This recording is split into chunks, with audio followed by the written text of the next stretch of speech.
Hello दोस्तों, स्वागत करते हैं आपका हमारे YouTube चैनल तैयारी बूस्टर पर। तो दोस्तों, आप जनरल अवेयरनेस की क्विज नंबर 9 दे रहे हैं। तो आपका इसमें कितना क्या स्कोर रहता है आप हमें कमेंट बॉक्स में ज़रूर बताइएगा। और अगर आपने अभी तक चैनल को सब्सक्राइब नहीं किया है तो उसे सब्सक्राइब कर लीजिएगा। तो चलिए वीडियो को बिना लेट किए स्टार्ट करते हैं। देखते हैं पहला प्रश्न। सिंधु घाटी सभ्यता की विकसित अवस्था में निम्नलिखित में से किस स्थल से घरों में कुएं के अवशेष मिले हैं? कुएं के अवशेष सिंधु घाटी सभ्यता के किस स्थल से मिले हुए हैं प्रश्न में पूछ रहा है। ऑप्शन है हड़प्पा, कालीबंगा, लोथल और मोहनजोदड़ो। तो दोस्तों, इसका सही आंसर हो जाएगा मोहनजोदड़ो। मोहनजोदड़ो से कुएं के अवशेष मिले हैं। देखते हैं अगला प्रश्न। नंद वंश का संस्थापक कौन था? ऑप्शन है महापद्मानंद, कालाशोक, घनानंद या नागार्जुन। तो दोस्तों, इसका सही आंसर हो जाएगा महापद्मानंद। महापद्मानंद जो था वो नंदवंश का संस्थापक था। और नंदवंश का अंतिम जो शासक था वो घनानंद था, जिसका चंद्रगुप्त मौर्य ने अंत किया था। अगला प्रश्न देखते हैं। कुवत उल इस्लाम मस्जिद का निर्माण किसके द्वारा किया गया? ऑप्शन है कुतुबुद्दीन ऐबक, अलाउद्दीन खिलजी, फिरोज शाह तुगलक, इल्तुतमिश। तो दोस्तों, कुवत उल इस्लाम मस्जिद का जो निर्माण था वो कुतुबुद्दीन ऐबक द्वारा करवाया गया था। और जो कुतुब मीनार का जो कार्य शुभारंभ था वो भी कुतुबुद्दीन ऐबक द्वारा करवाया गया था। जबकि कुतुब मीनार को कंप्लीट किसने करवाया था? तो वो था इल्तुतमिश। इल्तुतमिश ने कुतुब मीनार को, उसका काम जो था उसको कंप्लीट करवाया था। अगला प्रश्न देखते हैं। रैयतवाड़ी व्यवस्था कब लागू की गई थी? ऑप्शन है 1816 में, 1818 में, 1820 में, 1822 में। तो दोस्तों, रैयतवाड़ी जो व्यवस्था थी वो 1820 में लागू की गई थी। अच्छा प्रश्न है, ध्यान रखिएगा। भारतीय संविधान में शामिल नीति निर्देशक सिद्धांत किस संविधान से प्रेरित हैं? जो भारत अपने संविधान में नीति निर्देशक सिद्धांत शामिल किए गए हैं वो कौन से संविधान से लिए गए हैं?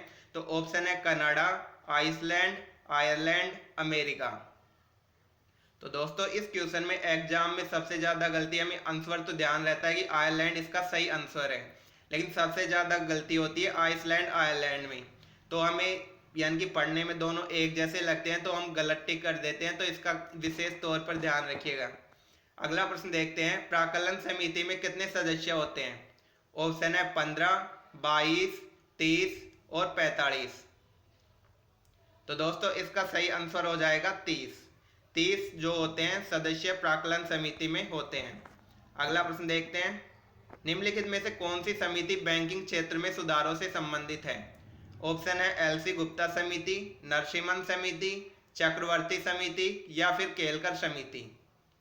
तो दोस्तों, नरसिम्हन समिति जो थी वो बैंकिंग क्षेत्र में सुधारों से संबंधित थी। अगला प्रश्न देखते हैं।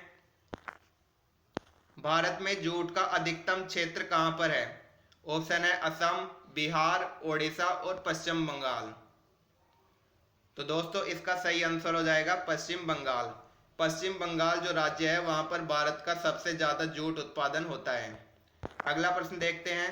शताब्दी एक्सप्रेस गाड़ी का नाम किसकी शतवार्षिकी को संबोधित करता है? यानी कि किसकी शतवार्षिकी पर शताब्दी एक्सप्रेस गाड़ी का नाम रखा गया? ऑप्शन है भारतीय राष्ट्रीय कांग्रेस, महात्मा गांधी, भारत का स्वतंत्रता युद्ध, जवाहरलाल नेहरू।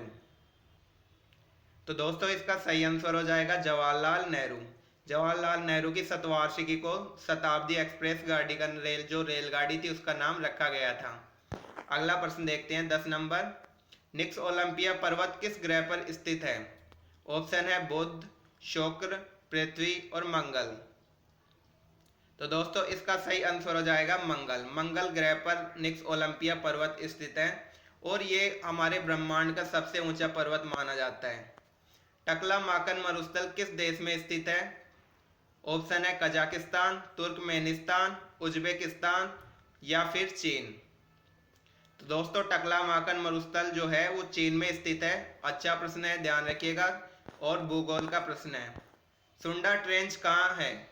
ऑप्शन है हिंद महासागर, प्रशांत महासागर, अंध महासागर या फिर मैक्सिको की खाड़ी। तो दोस्तों, सुंडा ट्रेंच जो है वो हिंद महासागर का सबसे यानी कि सबसे गहरा गर्त है और जो प्रशांत महासागर का सबसे गहरा ग्रत है वो मेरियाना ट्रेंच है। ध्यान रखिएगा। अगला प्रश्न देखते हैं, निम्नलिखित में से किस देश में पंपास के मैदान स्थित है? तो कौन सा देश है जिसमें पंपास के मैदान स्थित हैं? ऑप्शन है बोलीविया, पराग्वे, अर्जेंटीना, उरुग्वे। तो दोस्तों पंपास के जो मैदान है वो अर्जेंटीना में स्थित है। अच्छा प्रश्न है। अगला प्रश्न देखते हैं, कोयले की सर्वोत्तम किस्म पूछ रहा है कि कोयले की सर्वोत्तम किस्म कौन सी है? ऑप्शन है एंथ्रेसाइट, बिटुमेंस, लिग्नाइट या फिर पीट। तो दोस्तों इसका सही आंसर हो जाएगा एंथ्रेसाइट। एंथ्रेसाइट कोयले की सर्वोत्तम किस्म है। और जो लिग्नाइट होता है उसे भूरा कोयला भी कहा जाता है। यह भी अच्छा प्रश्न है, याद रखिएगा। अगला प्रश्न देखते हैं, बोमडिला दर्रा भारत के किस राज्य में स्थित है? ऑप्शन है सिक्किम, मणिपुर, उत्तराखंड, अरुणाचल प्रदेश। तो दोस्तों इसका सही आंसर हो जाएगा अरुणाचल प्रदेश। अरुणाचल प्रदेश में बोमडिला दर्रा स्थित है। अगला प्रश्न देखते हैं, निम्नलिखित में से किस त्योहार में सूर्य की पूजा की जाती है? ऑप्शन है बुद्ध पूर्णिमा, होली, छठ, दीपावली। तो दोस्तों होली, दीपावली या बुद्ध पूर्णिमा में सूर्य की पूजा नहीं की जाती, जबकि छठ में सूर्य की पूजा की जाती है। अगला प्रश्न देखते हैं, विवेकानंद रॉक मेमोरियल कहाँ पर स्थित है? ऑप्शन है कोलकाता में, रामेश्वरम में, चेन्नई में, कोच्चि में। तो दोस्तों इसका सही आंसर हो जाएगा रामेश्वरम में जो है वो विवेकानंद रॉक मेमोरियल स्थित है। अच्छा स्टैटिक जीके का प्रश्न है, लैंप की बत्ती में तेल किस कारण से ऊपर उठता है? ऑप्शन है दाब के अंतर के कारण, केशिकीय घटना के कारण, तेल की कम श्यानता के कारण, तेल में कार्बोक्सिलिक समूह की उपस्थिति के कारण। तो दोस्तों इसका सही आंसर हो जाएगा केशिकीय घटना के कारण। केशिकीय घटना के कारण ही तेल की बत्ती में लैंप जो तेल होता है वो ऊपर चढ़ता है, जिससे कि वो बत्ती जल पाती है। अगला प्रश्न देखें, लोगों को दांत देखने में, लोगों के जो दांत हैं उनमें जो डेंटिस्ट होता है उसके द्वारा कौन सा दर्पण प्रयुक्त किया जाता है? ऑप्शन है समतल, उत्तल, अवतल या फिर परवलयिक। तो दोस्तों इसका सही आंसर हो जाएगा अवतल। तो दोस्तों इस प्रकार के आप सभी प्रश्न याद रखिएगा कि गाड़ी के हेडलाइट में किस प्रकार के जो दर्पण होते हैं या बैक साइड में कौन सा दर्पण होता है। तो इस प्रकार के प्रश्न एग्जाम में बहुत पूछे जाते हैं। तो अगला प्रश्न देखते हैं, कंप्यूटर डाटा की सबसे छोटी इकाई कौन सी है? तो कंप्यूटर से प्रश्न लिया गया है। ऑप्शन है बिट, बाइट, रिकॉर्ड या फिर फाइल। तो दोस्तों इसका सही आंसर हो जाएगा बाइट। बाइट जो है वो कंप्यूटर डाटा की सबसे छोटी इकाई मानी जाती है। अगला प्रश्न देखते हैं, बिना बुझे हुए चूने का रासायनिक नाम क्या है? ऑप्शन है calcium chloride, calcium oxide, calcium carbonate, calcium hydroxide. तो दोस्तों इसका सही आंसर हो जाएगा कैल्शियम ऑक्साइड। कैल्शियम ऑक्साइड बिना बुझे हुए चूने का रासायनिक नाम है। और इसे किस प्रकार लिखते हैं? तो इसका सूत्र होता है जो CaO होता है, याद रखिएगा CaO कैल्शियम ऑक्साइड। और जो बुझा हुआ चूना होता है वो होता है कैल्शियम हाइड्रोक्साइड, जिसे CaOH का होल ट्वाइस द्वारा लिखते हैं। इस प्रकार इसको लिखा जाता है। तो अगला प्रश्न देखते हैं, नीचे 2 आएगा, ये मेरी स्क्रीन में नहीं आ रहा है। तो चलिए अगला प्रश्न देखते हैं, निम्नलिखित में से कौन सा एक प्राकृतिक फल पकाने वाला हार्मोन है?